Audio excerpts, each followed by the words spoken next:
All right, everyone, we're here today to figure out why Mr. Davis fell, figure out who made the mistakes, and just move on. So how long is this going to take?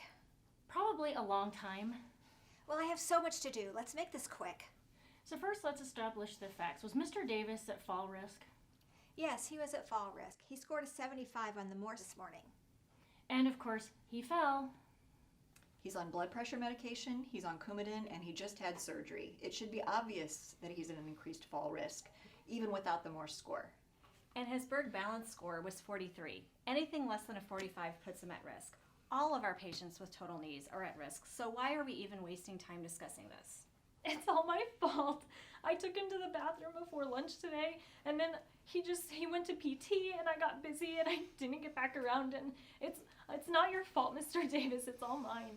Oh, quit whining so we can get on with it and figure out the facts. Has Mr. Davis fallen before? Yes, he had, but not here. He'd fallen at home in the last 3 months. But I was fine. Nothing really happened. I just tripped over a branch in the yard. I fell down.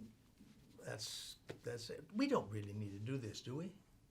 I don't know why you got up on your own, even though you've been walking pretty well. We had discussed that you were still at risk for falling. Well, I thought I was doing really well. I didn't realize it, but I just thought I'd get up and give it a try, and I didn't realize I didn't have the strength and energy to do it.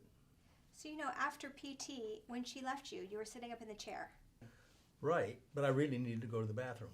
Right, but someone from PT should have let the nursing staff know when they were leaving. Are you saying that I should have told somebody? What, that I was leaving the room? Well, you should have let us know you were leaving and that Mr. Davis was still up in the chair. I thought that's why you guys do hourly rounding, so that you know what's going on with your patients. Well, that's why I said it was my fault. I didn't do my rounding. I just didn't do it.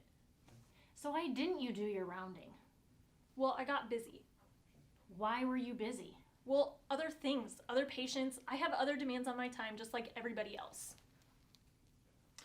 His blood pressure medication was just increased this morning. That could have been a factor too. It was?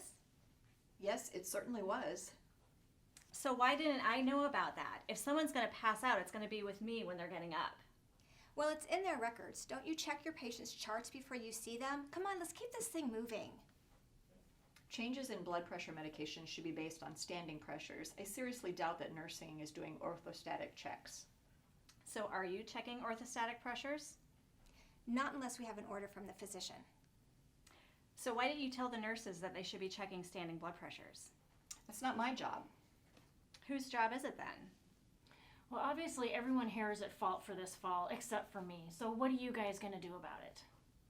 I shouldn't have gotten up and go to the bathroom. I should have called the nurse. It all comes back to that. It's not your fault. It's not his fault. Are you serious? Yeah, it's my fault. I should have come and seen you, and I didn't. I'm sorry. So the way things work is that the PT should make sure that all your needs are met before leaving the room. Well, I guess we've established that there's a lot of faults to go around here. So since everybody's so emotional, I think we best just end this conversation now.